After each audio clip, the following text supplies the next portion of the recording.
Hello, everyone, and welcome to Talk Nerdy. Today is Monday, August 5th, 2019.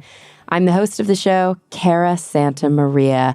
And before we dive in to this week's episode, I want to thank those of you who make Talk Nerdy possible week after week. Remember, I say it every week, so I think at this point you do remember, Talk Nerdy is and will always be 100% free to download, and that's because of the support from listeners just like yourself. Those of you who can afford to support the show or find yourselves in a position where you want to, make it possible for those who cannot to be able to listen to the show for free. So if you do want to learn about your options, all you've got to do is go to patreon.com/talknerdy, and you can learn how to pledge your support there.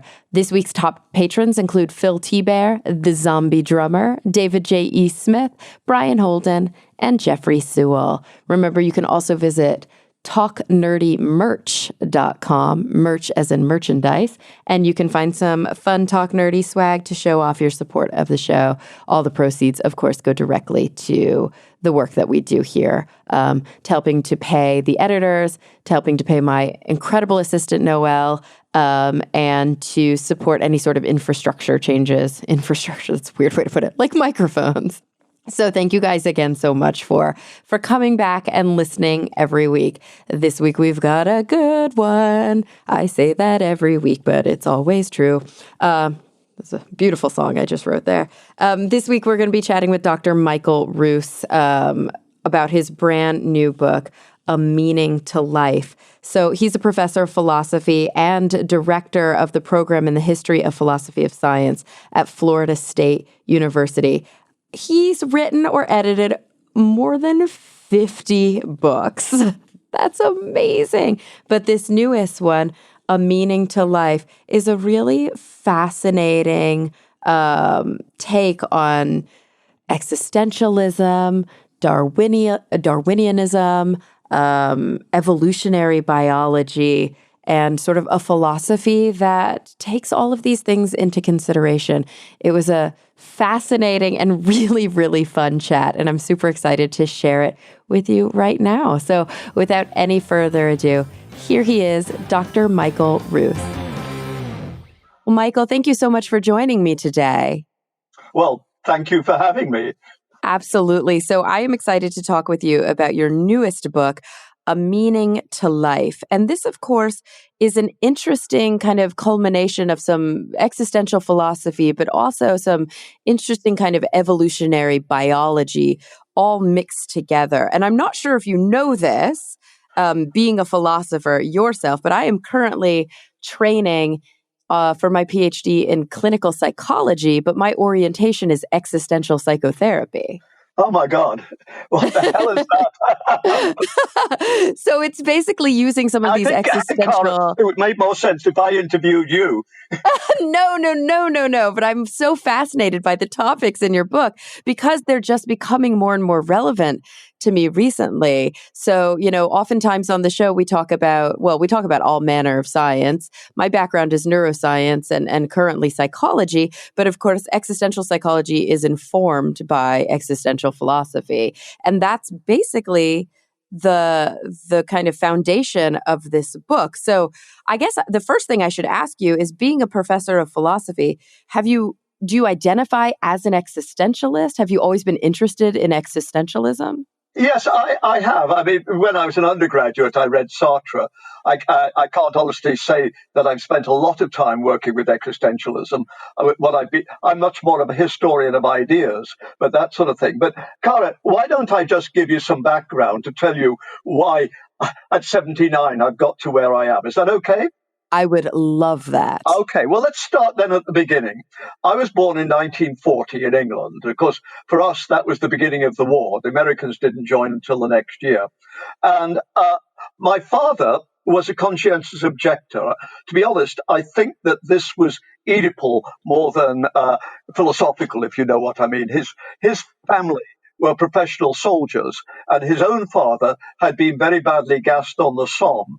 And at the end of the Great War, the First World War, never went back to his family. So my father had a very tense relationship there. And I think when the Second World War came, as much as anything, he wanted to shove it to father than anything else. I mean, I think he was sincere, but I do think that it was very much an Oedipal thing. But in any case, what happened, he didn't sort of, like the Jehovah's Witnesses, just sit down and do nothing. He worked with prisoners of war in England. And the Quakers were very, very helpful to people like my father. And after the war, he and my mother joined the Religious Society of Friends, or Quakers, which in those days were not only firmly theistic, but firmly Christological. And I was brought up in this very intently, very, very, very intently. And I went to a Quaker boarding school, and up to about the age of 20, I was a very sincere Christian. Now, of course, the thing about Quakers is that they don't have any dogma or anything like that. So to a great extent, I mean, to a total extent, you have to think for yourself. It doesn't mean that older Quakers don't help you, but they're not going to tell you what you've got to believe, like the priest might or like the pastor might. And about the age of 20, my faith just simply went. I didn't have a Saul to Damascus experience in reverse or anything like that. It just faded. And I have to say, the older friends or Quakers were very supportive about this. They were not upset or fazed or anything like that. I think they'd have been upset if I hadn't cared. But I did care, and I just lost my faith. About the same time, I took up philosophy, and I do think that there's a link there. I don't mean that I took up philosophy and then read David Hume and then lost my faith, but I do think that having lost my faith and taking up philosophy, which of course is something which, as you know yourself, is something which is asking questions, inquiring. I mean, I'd been pre-adapted for this. So this was the way I was around the age of 20. But I was quite convinced that by the age of 70, I'd be coming back on side. You're getting close to the end, and you can't, Pascal's wager, you can't afford to take too many chances when you're an old man that you might when you're young. So I really thought that at the age of 70, I'd probably be rekindling my Christian beliefs. And what absolutely surprised me was that this did not happen at all. At the age of 70, 71, 72, 73, I was, if anything, more content with my non-belief. I'm not an atheist in the Richard Dawkins sense. I mean, I follow the English geneticist J.B.S. Haldane, who said, not only is the world queerer than I think it is, it's queerer than I could think it is. And I'm very much on side with that. I mean, things like quantum entanglement, where something happening on one side of the universe is immediately mirrored on the other side, it blows my mind. I don't think it proves Jesus on the cross, but I do think it shows me that we're only scratching at the surface at one way or another. So as you can imagine, as the years roll by, and I'm 79 now, and I found myself as a philosopher and as a former Christian who's still intently interested in these issues, finding myself pushing more and more and more to what is meaning. And of course, this is what I wrote, not the meaning of life, but a meaning of life, meaning this is the end of my journey. Now, I'm doing a lot of talking, but let me just fill in now, as it were, some of the cement between the bricks. I, in my early years, became very interested in Charles Darwin. There were a number of reasons, but one, I think, was I'd always loved Victorian England. I mean, I grew up on Dickens and Trollope and George Eliot, and I still read them. So moving across, I was interested in science. I was a philosopher of science, and so moving across to look at Darwin and work on Darwin was almost a natural. But of course, the thing about doing Darwin, and because this pleased me, was that at the same time, you don't just do Darwin as a scientific theory, you do Darwin as something that a lot of people, like Richard Dawkins, would say has a great deal of relevance to religious faith. I mean, Dawkins himself says somewhere in the extended phenotype, he says that Darwin made it possible to be an intellectually fulfilled atheist. Well, I'm not an atheist, but I know what he means in the sense that I think after Darwin, it was possible to have non-belief. Up to Darwin, the whole fact that the world seems so incredibly well designed. I mean, even David Hume felt this, meant that you were still, as it were, feeling that there had to be something. After Darwin gave a naturalistic account of adaptation through natural selection, that fell to the ground. Now, as I say, I don't think it disproves the existence of God, but it starts to make the existence of God, what should we say, irrelevant in some sort of way. I think it's very interesting. After Darwin, a lot of Christians turned to Job for insight, because the book of Job, the God there is not very much like the God of the Beatitudes. I mean, this is a God who says, I created it, I make the rules, you stick with them, and if you don't like them, up yours, sort of thing. And I think a lot of Christians, said, maybe this is the way we can go. And I feel very empathetic to that kind of approach. It's not so much whether God exists or not, but that we must live our lives. And this is what Sartre says. He says, I'm an atheist, but that's not why I'm an existentialist.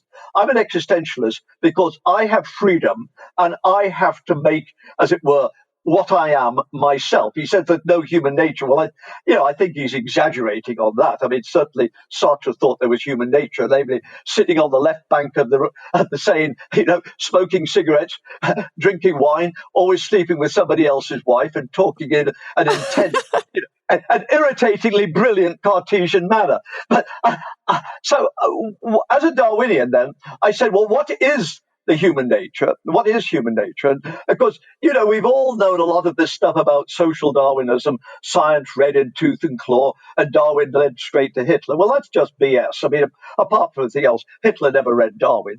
Hitler got all his ideas from the Doss houses of Vienna in the first decade of the century, but he certainly didn't get them from Darwin.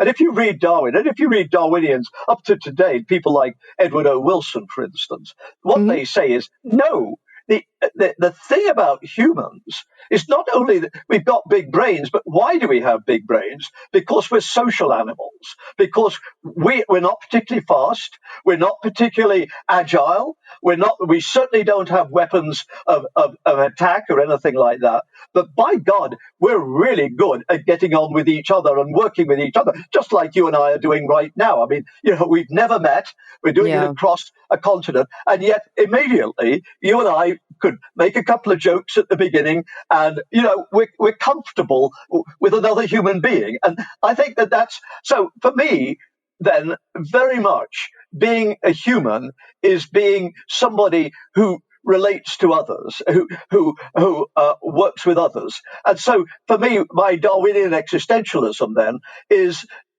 not turning my back on this. It doesn't justify things in that sort of sense. But what I want to say is the only truly way of self-fulfillment, the only true way of happiness is to, as it were, rejoice in being a human and live it to the full, being so relating to others and working with others. I mean, I don't think it's any chance at all that I've been not a school teacher, but I've been a teacher all my life, and that I've found it intensely rewarding. In fact, I have to say, I just love teaching first-year undergraduates. That's where I think my real joy in life comes, and I hope I can help them. But by God, I love doing it. Now, happiness, John Stuart Mill said, better Socrates dissatisfied than a pig satisfied. I think he's right. I mean, happiness is not sitting on your bum, drinking another Molson Light and watching Fox News. Happiness, I mean, we all do that sort of thing. I mean, I read detective stories, and they're not much more elevated than Fox News. They're a little bit more morally healthy, but the point is, of course we do that. But I think the truly happy person is doing exactly what you and I are doing right at the moment, is, interacting, talking seriously. We don't always talk seriously. A lot of it is, will you pass the bread, please? And where's the butter? I mean, of course, a lot of it is doing that sort of thing. But at the same time, life becomes meaningful, I think, when you are engaging with others, whether it's in your family, whether it's with your students or young people or older people, and of course, it's also through literature and these sorts of things. I mean, think about literature, think about reading, let's say, David Copperfield by Dickens. It's all about the growth of this young man, how he couldn't get on with his stepfather, and how he met his first wife, Dora. Agnes is in the background, and Mr. Micawber comes in. It's all about relationships. And the same, I'm incredibly fond of opera. Well, operas always found about relationships, usually ending badly. Yeah, if the heroine doesn't die, I come away feeling somewhat dissatisfied. Yeah. But you know what I mean. It's the same with art. Let me just give you one more example, and then I'll shut up and let you get a word in edgeways. I always thought Roy Lichtenstein, who did the pop art, was fun, but I never thought of him as a great artist. And then I saw an exhibition of his work at the Art Institute in Chicago. I mean, this makes me sound a little bit more artsy-fartsy than I usually am, but I go to Chicago because I've got a good friend and I do philosophy up there. And I saw an exhibition of Roy Lichtenstein, including some of his comic stuff. I love you, Greg. I love you too, Greg. And by God, they just absolutely zonked me. And I said, this guy is an important American artist of the 20th century, but it's about relationships. I love you too, Greg. But, oh my God, if any young man hasn't been through that situation, of course we have. I love you very much, but more as a brother than as a, but it's all relationships. Okay, I've said enough. You get a word in edgeways. Oh my You can gosh. see I love teaching. I love this conversation, possibly more than most. So what I thought would be good to do, because I think that you did a good job of summarizing kind of where you got to before you wrote this book. And I think that before we dive into the actual philosophy that you lay out in the book, it might be a good time, and this is a tall order, but to talk a bit about what existentialism is, knowing that it's really not monolithic and it's informed by a lot of different thinkers. But if you were summarizing it, for example, for your first year undergrads, where would you take them in the conversation? How might you define that view? Yeah, I mean, of course, there are existentialists and existentialists, aren't there? Yes. And I mean, one can go back into the 19th century, and obviously, people like Kierkegaard and Nietzsche, to a certain extent, are people who, if they're not existentialists, are forerunners in some sort of way. And I have to say, I'm not terribly into phenomenology or even Heidegger very much, although I do find Heidegger's question of why is there something rather than nothing one of the most meaningful questions of my life. But I take existentialism, and if I go back to Kierkegaard, and I've thought an awful lot about this, the whole question of faith, because, as I say, I lost my faith, and then I became a philosopher. And of course, as you know, what philosophers do is we spend a lot of time wrestling with natural theology. That's to say, proofs for the existence of God, the argument from design, the so-called teleological argument, the causal argument, the so-called cosmological argument, the ontological argument, where you derive God's being from his very existence. And I found that, certainly for me, these increasingly, and I mean, I think for many philosophers, it wasn't that they're bad arguments. In fact, I think the ontological argument is, it's a bit like the Euler identity. E to the minus pi I equals minus one. I mean, it's so beautiful, it must be true. Well, I'm not sure the ontological argument is true, or valid, but it's so beautiful, it should be. But the thing is, I think that none of these kind of work. Now, the whole point about faith is, as you know, the new atheists, people like Jerry Coyne particularly, are very contemptuous of faith. They say, well, faith is just wish fulfillment. It's believing in the face of the evidence and all of these. I mean, that's just not true. I mean, I've got very good Christian friends. And I look back at Christians. I mean, I look at somebody like Sophie Scholl of the White Rose Group, who lost her life in the guillotine in Hitler's Germany because she passed out pamphlets against the war. And I can't downgrade that girl's faith. I mean, if you say to me, oh, well, it's just wish fulfillment, it's just rather like thinking that you bought this ticket and you're very hard up and you're going to win the lottery, it's no better. Somehow, I find that kind of degrading to me to think about it. Yeah, yeah. So I'm very much taken with Kierkegaard, where he talks about the leap of faith, the leap into the absurd. And I think there's a lot to that, that if faith can be justified in some sort of way, then it's not genuine faith. Faith requires some kind of commitment. So for me, as it were, my aspect of existentialism, and as I say, I wouldn't pretend in any sense to be deeply learned in it. And what I've always resonated with is reading Camus and Sartre. Camus.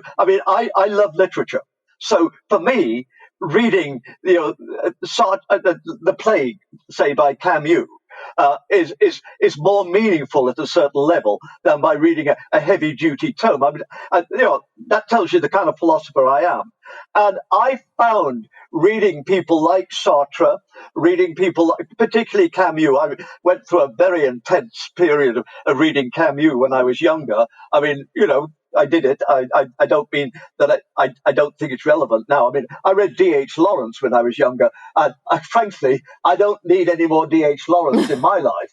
But Camus is a different kind of fish. And also Sartre.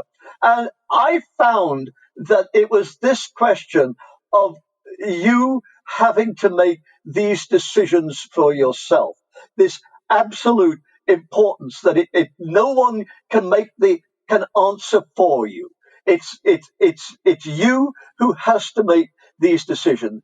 It's not your teachers who can make the decisions, and it's not God either. God is not going to tell you how to do it. I mean, of course, there may be guidelines, but that's not quite the point. God is, as I say, I find, and I get this very much from Sartre, that God is at some level, you know, as I keep saying, irrelevant. It's like the Book of Job, which I take to be probably the most existential book of the Bible. That at some level, it's this question of freedom, however you analyze freedom, and that we have to make this leap ourselves, and that it can't be done by others. So my little book, The Meaning of Life, my second chapter is on Christianity and Buddhism. And I like to think I treat them both very empathetically, sympathetically.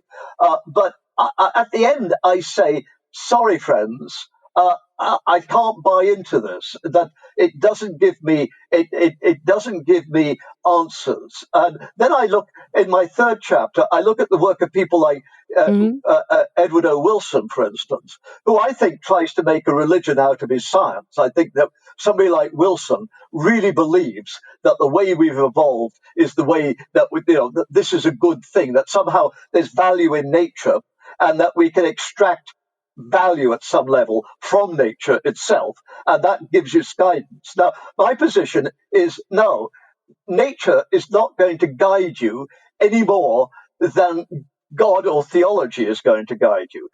Friend, it's you and you alone. So this is why I resonate very well with Kierkegaard, because at some level you've got to make this leap yourself. You can't, nobody. I mean, of course, those older friends that I grew up, Quakers that I grew up with, tremendously helpful. I mean, to say that I was making it on my own is just, that's just not true. But at another level, of course, it is entirely true, because they were not making these decisions for me. I mean, that's the whole point. They sat back and said, Michael, this is the thing about being a Quaker.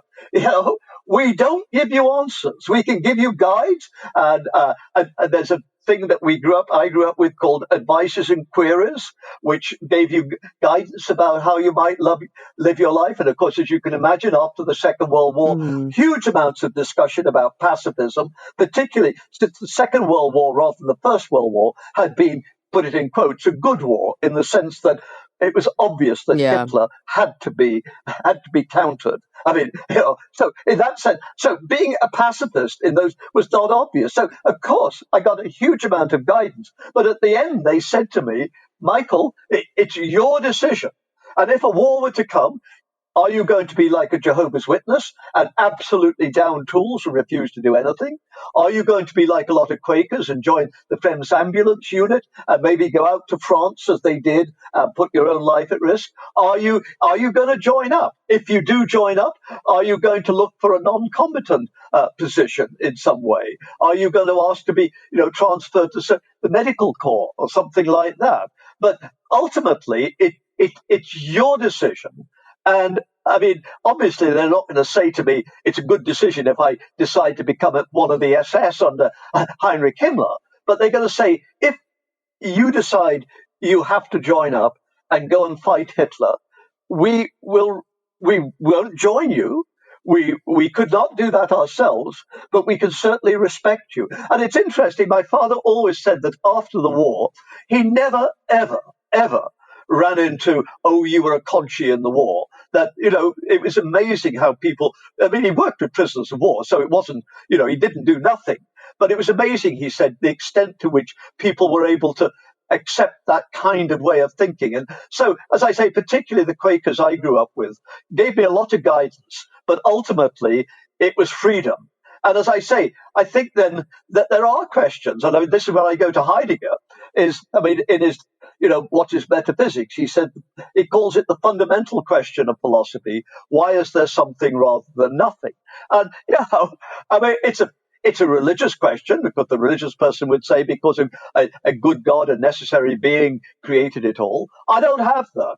So this is why, as I say, at some level, I don't have those answers. At some level, that's why I'm an agnostic. But being an agnostic for me is not just, a cover up for really being a Christian. It's not, or really being a Buddhist. It really, truly isn't.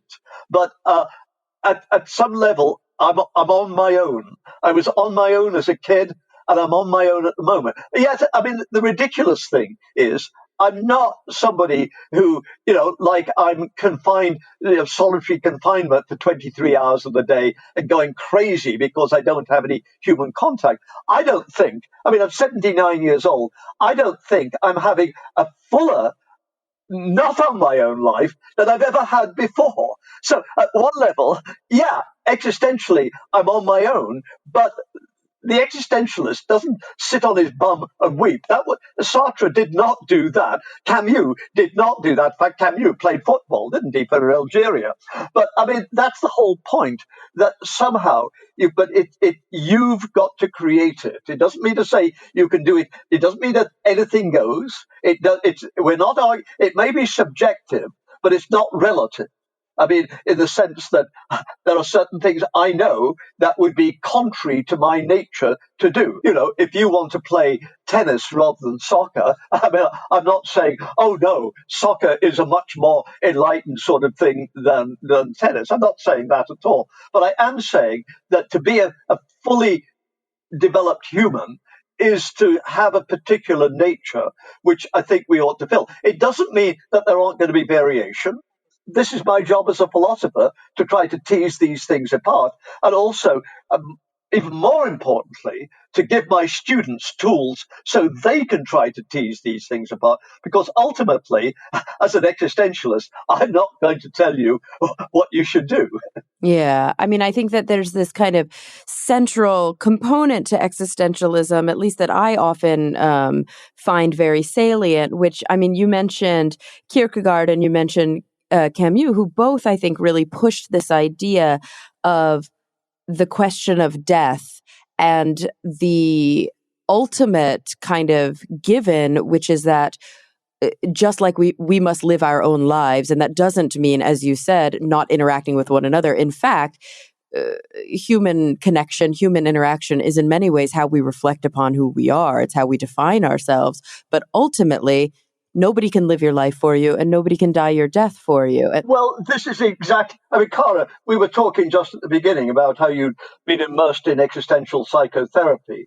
And I think I can understand and resonate a great deal with what you were trying to do. Because what you're trying to do there is ultimately get people to accept that they are who they are, and that the things they're responsible. It's no good blaming your father for things which which aren't right in your life now. I mean, I can give you a good example. My mother died suddenly when I was 13. My father married on the rebound. And by God, it was not a particularly happy teenage years. And it certainly marked me. But I've tried through my life to use it positively in some sort of way rather than negatively, rather than spending my life just regretting and bemoaning and saying it's not fair. I've tried to say yes, but I had to develop certain skills, certain ways of living that I would not have had to do had my mother gone on living. I think I went to Canada as a young man from England when I was 22. And it was an opportunity offered to me. But I think the fact that I seized it, and the fact that as soon as I got off the boat, and I can tell you exactly where it was in Quebec City on September the 17th, 1962, and it was pouring with rain. And the funny thing is, as I got off the boat, in those days, it was easier to get a Canadian equivalent to a green card than to get a student visa, believe it or not. But as soon as I got off the boat, I said, I'm not going back. I've been back many times, but what I meant was, my life's in North America from here on in. And I do feel that not only is a decision of myself, but it grew out of my teen years. So obviously, I didn't have a loving mother who would have been brokenhearted had I left or something like that. But also the positive thing that I'd had, because I didn't have a mother, a lot of the things, I had to do these things myself because my father was raising a second family. I mean, he wasn't a cruel man at all. I got on well with him, but I was alone, and I had to do this myself. And so I cannot believe an existential therapist is not saying to people, yeah, you've had shitty experiences. We all have, and some of us have them a hell of a lot more than others. But there's no use crying over spilt milk. Let's think about where we're going to go from now. And ultimately, the only person who could make that decision is you. Yes, I do believe that there is some amount of processing of the spilled milk that's necessary, but you're correct. Beyond that processing. Yeah, I mean, of course there is. Even to this day, my stepmother, who I did get on well with, in later years, died. And I found it absolutely impossible to get in touch with my half siblings at the moment. And my full sister feels the same way. So, yeah, none of us are perfect. And there is going to be, of course, there's going to be. I mean, that's trying to face up to whom you are, isn't it? It's not pretending that it's okay. I mean, I'm not a big fan of the royal family, but if you remember about a year or 2 years ago, both Harry and William opened up about the death of Diana. And they both said that in their 20s, I know Harry said he went for therapy, and if William didn't, he said, he talked about it an awful lot. And by God, I resonated with those young men because I knew exactly where they were. So, yeah, I mean, you've got to learn from what others have done and all of these sorts of things. All right, guys, let's get back to the show.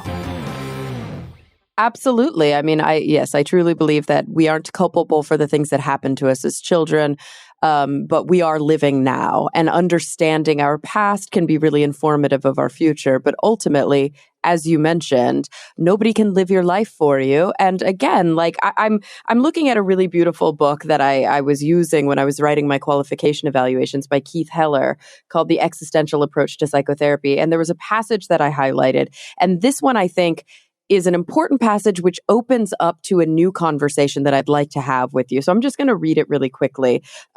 He says, for Camus, he's been talking about Heidegger for a while, and then he moves over and he says, for Camus, the question of death leads to what he calls the absurd, which is defined as our demand for meaning and the indifferent world's refusal to hand us one on a platter. If there is to be meaning in the universe, we must, like artists, create it.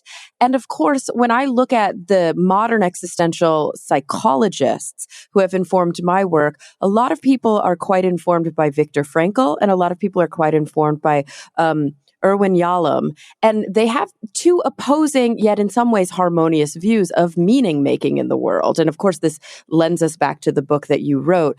Viktor Frankl is quite religious, and so his work, Man's Search for Meaning and Logotherapy, was based on the fact that there is inherent meaning in the world that we must uncover.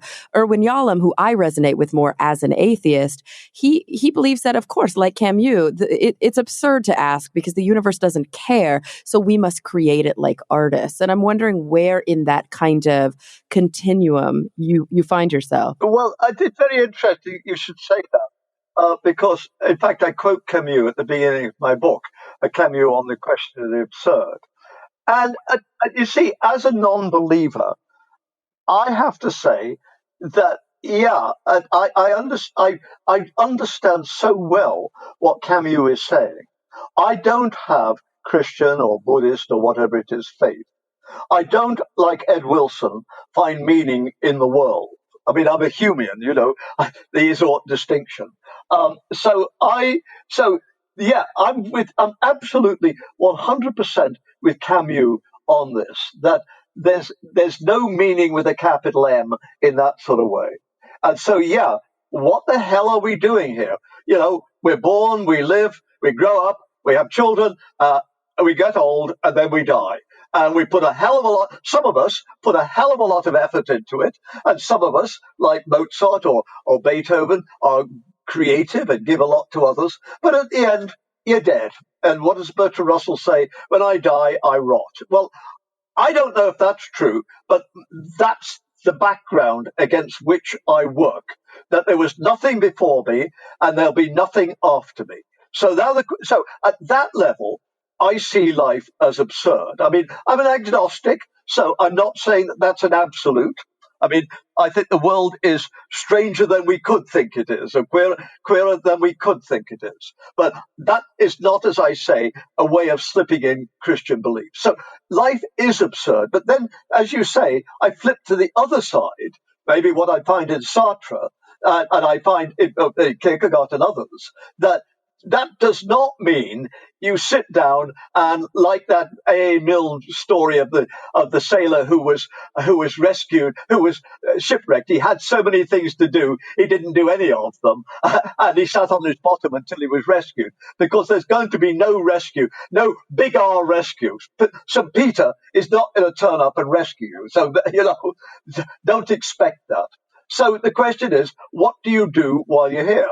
And is it just, as it were, filling in the time? Because, almost like a condemned man, you're better, when in England, when they hang people, they did it pretty quickly, unlike America. And one of the things is the jailers who lived with the condemned men, they would play a lot of dominoes and that sort of thing to keep your mind busy. So you wouldn't think about what was going to happen. Keep you going all the time like that. Is life just that? Is life just a question of, oh my God, it's going to come to an end. It's nothing. Let's keep ourselves busy. Well, I think some people perhaps do that, but I don't think you have to. And I'd like to think that I don't. I mean, I don't think. I mean, obviously, I'm busy. Here am I in the middle of the day. Well, for me, it's not the middle of the day for you. But here am I chatting away and holding forth as I like to. As my wife says, or my father said, Michael, I like you, but you were a big head as a child and you're a big head now. Well, it's true. But I don't think I'm just filling in time before 5 years from now when I say, family, I leave you all now. Goodbye. Goodbye. This is not au revoir. This is goodbye.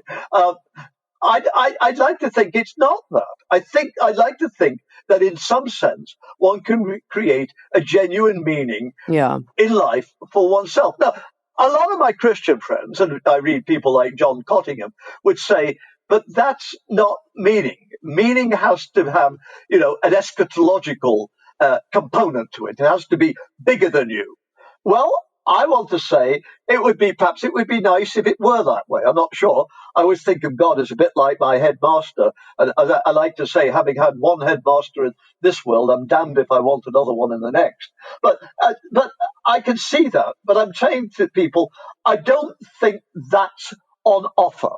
I agree. So stop crying. Yeah. And it's stop crying, stop feeling sorry for yourself. Yeah, okay, of course you're going to feel sorry for yourself, and of course you're going to think about these things. But ultimately, you have to get over that. You have to get over that, and you have to recognize that maybe there is something you can do with your life which is meaningful. But it's you. I mean, this is why I take freedom, in a sense, to be the ultimate thing which I define being a human, that you have that freedom to make these decisions yourself. And not everybody does, of course they don't, but you know what I mean. Some people are But there's so obsessed. a continuum there. Yeah, I Yeah. mean, you must have had patients who are so obsessed that you basically say, look, the best I can do is help you live a reasonably content life, because at some level at least I'm not going to get through to you. But then you must have had other patients where you want to say, yeah, let's work on that, because I can see somewhere down the line we're going to make, if not breakthroughs, we're going to climb to up another hillock, as it were.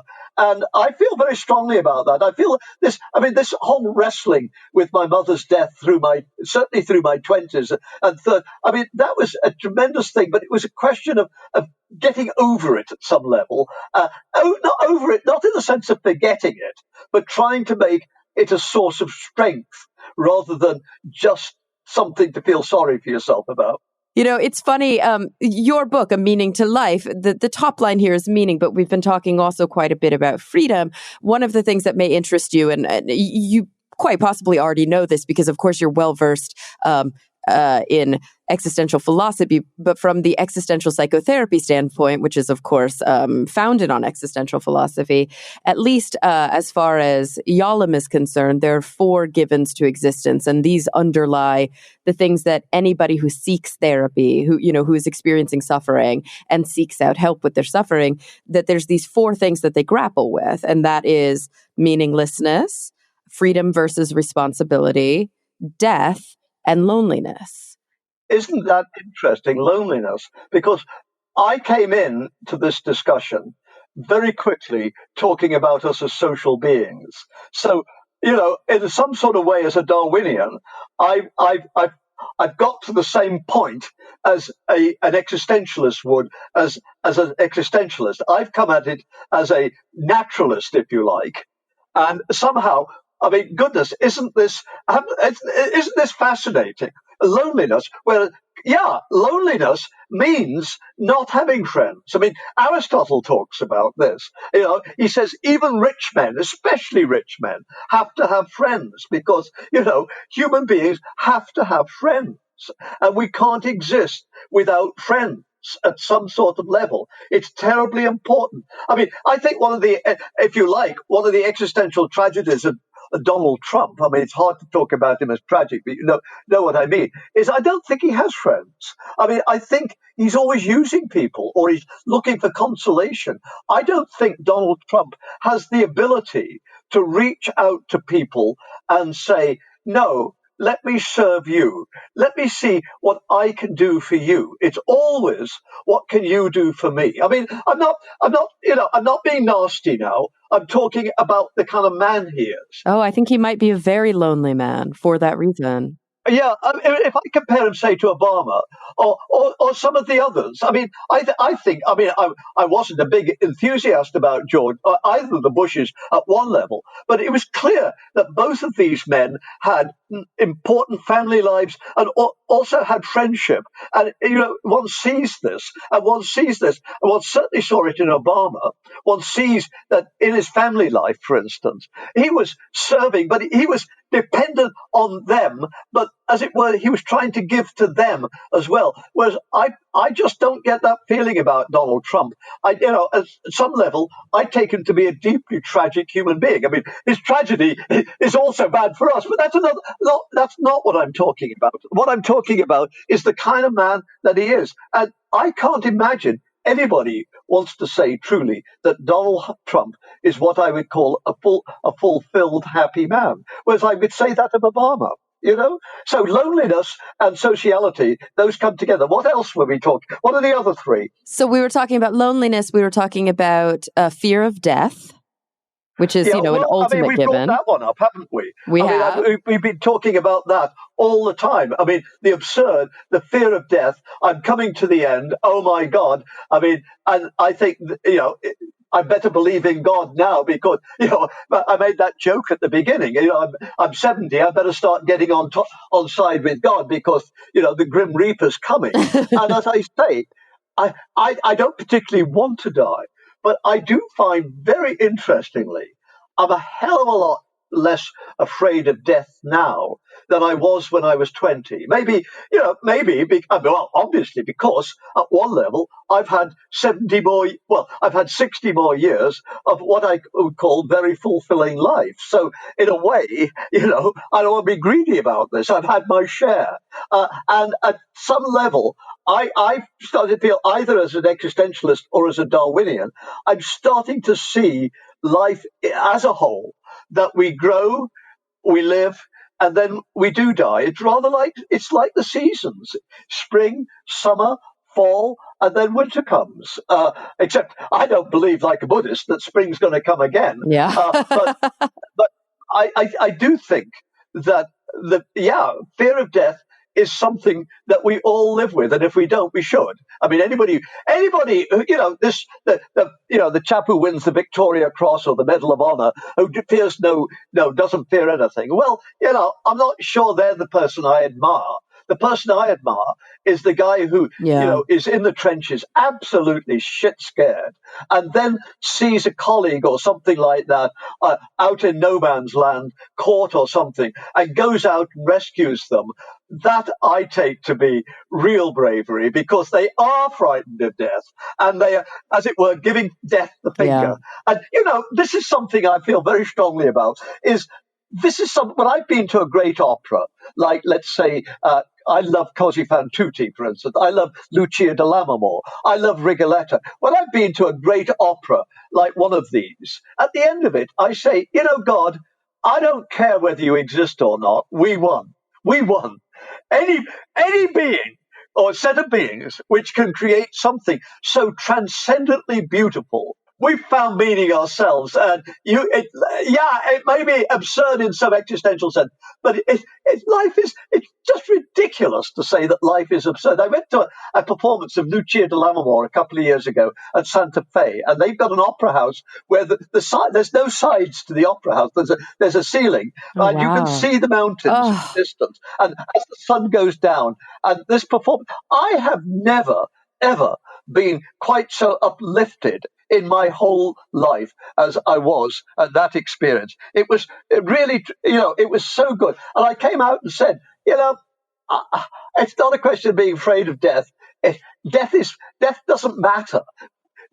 Humans have achieved this beauty, this transcendence, and that in itself, if that isn't meaningful, I don't know what meaning means. Absolutely. Okay, what were the other two? So we're going to wait. We're going to hold off on the fourth one. So we'll go to the third one. The continuum, sort of the push and pull between freedom and responsibility. Well, I mean, again, we've been talking an awful lot about this, haven't we? And I mean, there are times, for instance, when we're a lot freer than other times. When I was 22 and went to Canada, I was free. I had no children. I had no mate. I mean, I didn't have a mother who was going to be brokenhearted. In fact, my father and stepmother were really rather pleased to see me go. I mean, they really were. And so I at that level, I was free. Then some years later, my first wife, after 10 years of not very comfortable marriage, finally said, I love you like a brother, but I don't love you as a lover, and I'm leaving. Well, we got two little kids, and I don't want to sound as though I'm Mother Teresa, because I'm not. And I just said, well, okay, but I'm not. I'm here in the house. I've got a steady job. I make the money, and I've got these two children, and I was, as it were, deserted in my teens. I am not leaving my children. And as it happens, my wife, it was my wife wanted to do her own thing, as it were, 60s type of stuff. And well, yeah, but I don't say that I was a very good single father.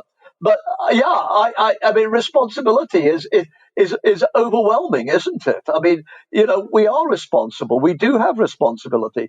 Do we have freedom? Well, at one level, it's like Hume says, the opposition is not between freedom and determinism, it's between freedom and restraint.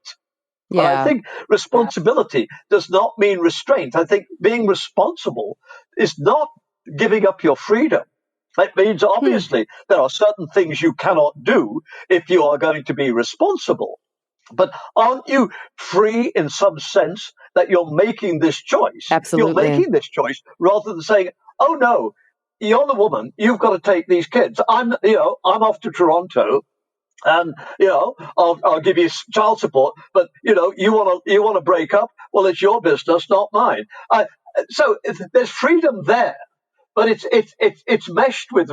It's not freedom versus responsibility. Even though, as I say, one could see on the responsibility line there are more at times there are more options which are open to you. Absolutely. And I think there's also this ultimate concern that every time we make a decision, the process of deciding means that we're choosing some form of responsibility and giving up the other options in doing so. Cara, this is a terrific conversation. Am I going to be charged $100 at the end of this? And if so, can I put it on my HMO? That's the question I want to know. Can I get it on my insurance? Sure, why not? So let's talk about the fourth, because I think it takes us right back to the book. And of course, the last bridge that I would like to make here in this conversation is the fourth ultimate given of existence, which is meaning. Is there ultimately meaning? Are we here to create such meaning? Is there meaning to be uncovered in the world? And of course, your existentialist view is heavily informed by Darwinistic principles. And so I would love to understand that.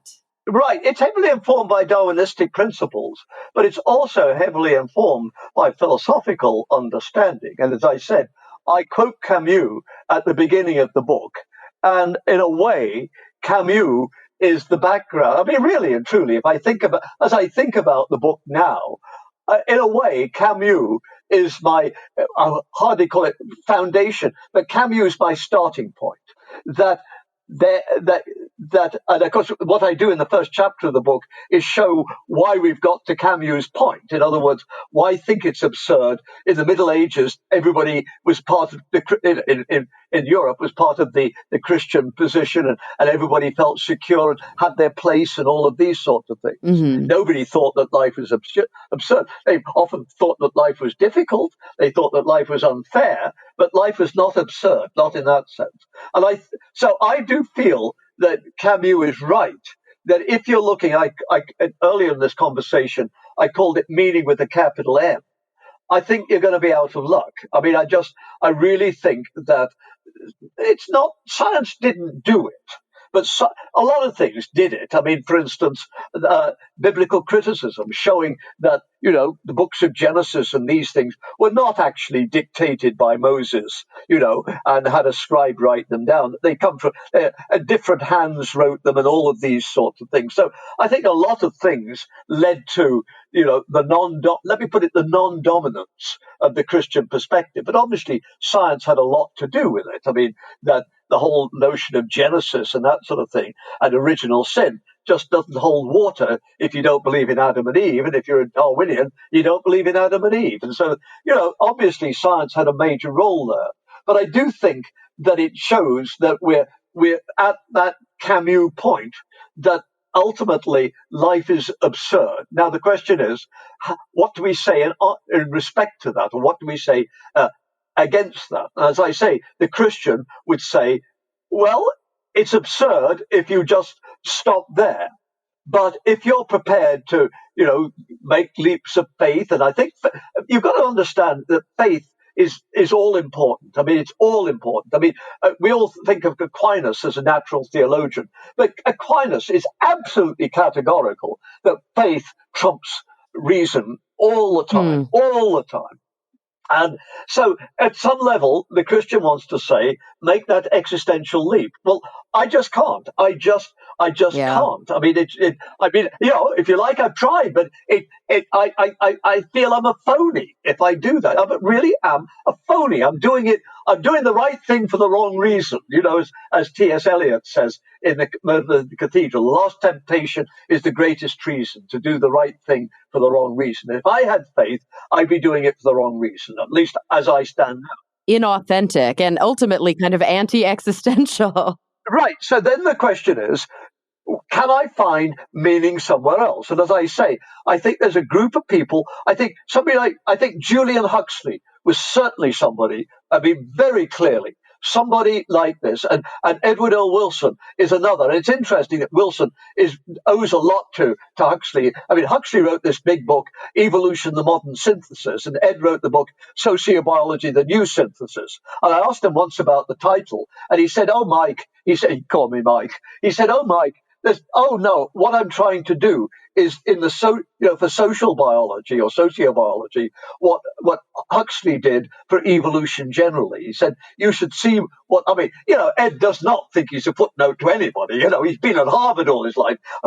Harvard professors are not footnotes to anybody, But I mean, Ed said at one level, what I'm doing is part of the Huxley paradigm, which is trying to get some kind of meaning out of the evolutionary process, that it's been progressive, it's led to humans, that this is a good thing, and that therefore what we should do is promote humans because they are in themselves innately valuable." Well, as I've said, here I am a philosopher. Here, I don't need existentialism to get this. I'm a Humean. And Hume said there's a difference between moral statements and factual statements. Factual statements say,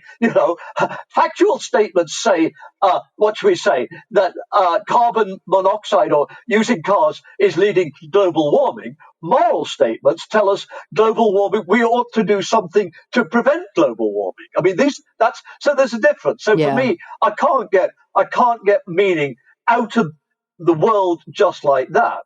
So where do I go? And that takes me back to the existentialist, as it were, the third option, which says, yeah, maybe life in the ultimate is absurd.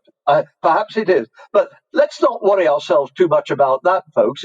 As Voltaire says in Candide, let's go out and, instead of worrying about the world, let's look after our own gardens, as it were. And I feel that way very strongly. I mean, you're not going to solve all the world's problems. So why don't you work in your own garden and grow some vegetables that you can share with others and have nice meals with your grad students and all of those sorts of things. And I feel very strongly that that's what we've got to do. I think naturalism tells me that we are social beings. I think religion tells me that there are questions which humans are going to want to answer. And I think that philosophy, existentialism, in fact, shows me some way to do this. It's not going to give me an answer in the sense of, and now we see that 2 + 2 really does equal 4. But I do think it gives me a way of working towards a meaningful life. Yeah. Michael, I've been speaking with you now for nearly an hour, and I would hate to keep you much longer, but whenever I end my podcasts, I usually close by asking my guests the same two kind of big picture questions. And of course, I'm sitting here speaking with a philosopher. Your life's work is to ponder these big picture questions. And so I'm very interested to hear your take on them. So are you ready for my closing two questions? So what's your question exactly? Okay, so here they are. They're two sides of a similar coin. So the first question is, when you look to the future, in whatever context is relevant to you, your life, your work, number one, what is the thing that keeps you up the most at night? The thing that you're most concerned about? The thing that you may even be experiencing some borderline pessimism or cynicism about? And on the flip side of that, the second question is, what are you truly, authentically, genuinely optimistic about? Well, it's a good question to ask me, because this year my wife and I have had our first grandchildren, two little girls. Lucy, who lives in Canada, who's a Canadian, and Ariel, who lives in Jacksonville, who's an American. They're both called Elizabeth as second name after my wife. So, I mean, at some level, as I said to my wife, she's got a favourite child. But as I said, Lizzie, these two little girls are going to enter the sphere that Edward's in, and they have done. So obviously, both my wife and I have thought about this, very sincerely. And of course, we worry about such things as global warming. Obviously, we do. I mean, maybe we should worry more about the bomb, but I find that we worry less about the bomb now than we did 50 years ago. But it's clear Yeah. that things like global warming. I think what worries me perhaps even more, I mean, Christians would call it original sin. I'm not sure I want to do that. But the humans seem so, what should we say, almost predisposed to, as a group, to make the wrong choices. One thinks of Hitler and how he, stirred up all this animus against Jews and gypsies, and people followed him, even though Mein Kampf told them he was going to lead them into this disastrous war. And let's not talk about Trump. Let's talk about Brexit. I mean, Brexit. I mean, all these people these working class people in the north of England, and it's stirred up against, what is it stirred up against? Blacks, Muslims, because there's a lot of Yeah. Muslims in places like Bradford in the north, and of course Eastern Europeans. I mean, every coffee shop in London is manned by Poles, and they get, as it were, people like Boris Johnson and Nigel Farage build up against this, and of course then they make them. They're doing what I can only say are absolutely disastrous choices. God knows what's going to happen if they have a hard Yeah. Brexit on October the 31st. So, yeah, I think it's more than just global warming which depresses me. It's just almost the willingness, not just the ability, but willingness of people to make bad decisions. I mean, go to America. Can you think of anything more ridiculous than a Midwest farmer supporting Donald Trump? I mean, what has he done? He's cut off their market for soybeans. I mean, they grow all these bloody soybeans, they send them off to China, and what's he done? He's made it impossible for them to sell to China. And of course, even when it gets lifted, by that time, Brazil and half of South America will already have made good inlines into the soybean market. So that, I think, is something which does worry me for the future of those little girls, I must say. So that's the downside. Optimistic? Well, I mean, life's exciting. And I think so many of things happen. I mean, like the technological revolution. Who, in the 60s, let's say, and I'm old enough to remember those. I mean, I was, in my 20s then. Who in the 60s would have imagined that we'd have the kind of who in the 80s would have imagined we have the kind of technological revolution we have now, where my students, they've got earphones on and they've got, iPads in front of them. And I have to say, knock, knock, excuse me, we've got a class on. In fact, I like to show a picture from the National Gallery in London of Lady Jane Grey, who ruled, I think, for 11 days between Edward VI and Bloody Mary. She was the Protestant they put up, and they chopped her head off. And there's a wonderful portrait. I'm about to have her head chopped off. And I say to my students, that was the last person I caught texting in one of my classes.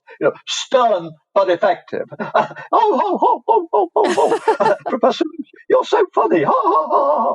But I mean, I'm an optimist. I mean, God, if you didn't find that in the last hour and 2 minutes and 8 seconds now, I mean, I'm optimistic in the sense that I think it's part of human nature to be optimistic.